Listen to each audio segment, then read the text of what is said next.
না, আমার কাছে সবসময় কোয়ালিটিটা ইম্পর্টেন্স রেখেছে। আমার দর্শকই তো আসলে কনফিউজ হয়ে যাবে কোনটা ছেড়ে কোনটা দেখবে। নাটকে আসলে পর্যাপ্ত বাজেট দেওয়ার চেষ্টা করছে যাতে আমার নাটকের কন্টেন্টগুলো কোনো অংশ সিনেমা থেকে কম না হয়।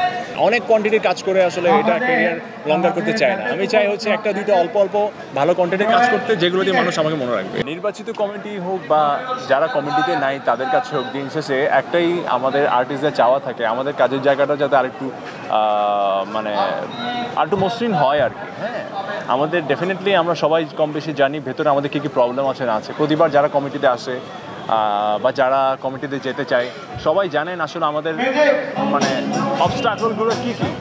সো সেগুলো নতুন করে বলার আসলে আর কিছু নাই।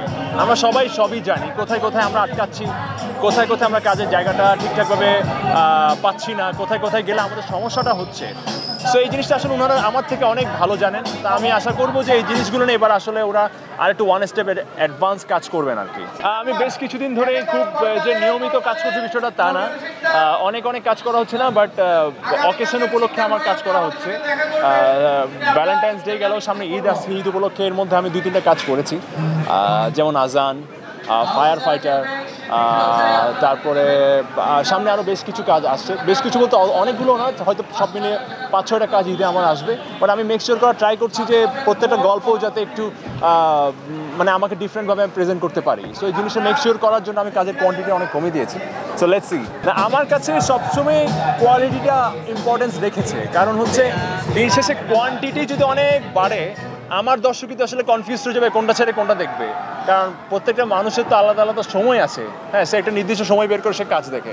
সো আমি চাই হচ্ছে কোয়ালিটিফুল একটা অপটিমাম অ্যামাউন্টের কাজ করতে, যাতে আমার প্রত্যেকটা অডিয়েন্স আমার প্রত্যেকটা কাজ খুব ভালোভাবে দেখার সুযোগ পায়, এবং কোয়ালিটির দিকে আমরা মনোযোগ দিলেই কিন্তু দিন শেষে আমাদের কন্টেন্টগুলো অনেক রিচ করবে।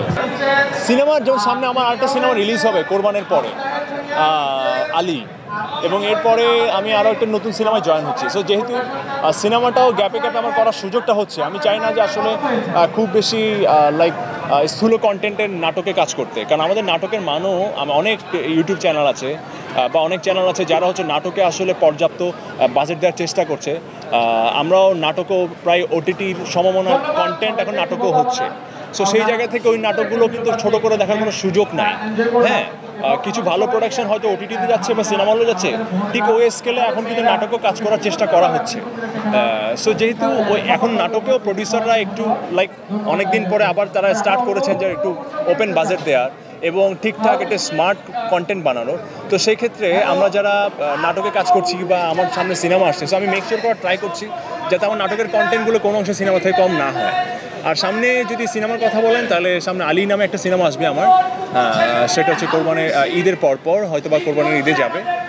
এরপরে আমি আরেকটা ছবি আসবে আমার। সো যেই পাইপলাইনে বেশ কিছু ছবি আছে, সো একটা একটা করে আমি অ্যানাউন্স করবো। আমার কাছে মনে হয়েছে যে এখন আমি আমার ক্যারিয়ারের যে স্টেজে, এখন আসলে কোয়ান্টিটিফুল মানে অনেক কোয়ান্টিটির কাজ করে আসলে এটা ক্যারিয়ার লঙ্গার করতে চায় না। আমি চাই হচ্ছে একটা দুইটা অল্প অল্প ভালো কন্টেন্টের কাজ করতে, যেগুলো দিয়ে মানুষ আমাকে মনে রাখবে। প্রত্যাশা আসলে ডিপেন্ডস যে আপনি কী প্রত্যাশাটা করছেন। আপনি যদি চিন্তা করেন ফাইন, এটা আমি চাই একদিন 1 মিলিয়ন হবে কাজটা, সেটা এক ধরনের প্রত্যাশা। আবার আমি যদি চাই যে না, এই কাজটা আমি অডিয়েন্সকে দেখাবো, যে কজন অডিয়েন্স দেখবে তারা এই কাজটা আরও 10 জনকে বলবে, এই কাজটা নিয়ে কথা হবে। সো সেই জায়গা থেকে যদি বলি লাস্ট বেশ কিছুদিন যে কাজটা আমার কাজ গেছে, আই ওয়াজ ভেরি স্যাটিসফাইড, এবং সামনে যে কটা কাজ আসবে এগুলো নিয়ে আমি খুব কনফিডেন্ট।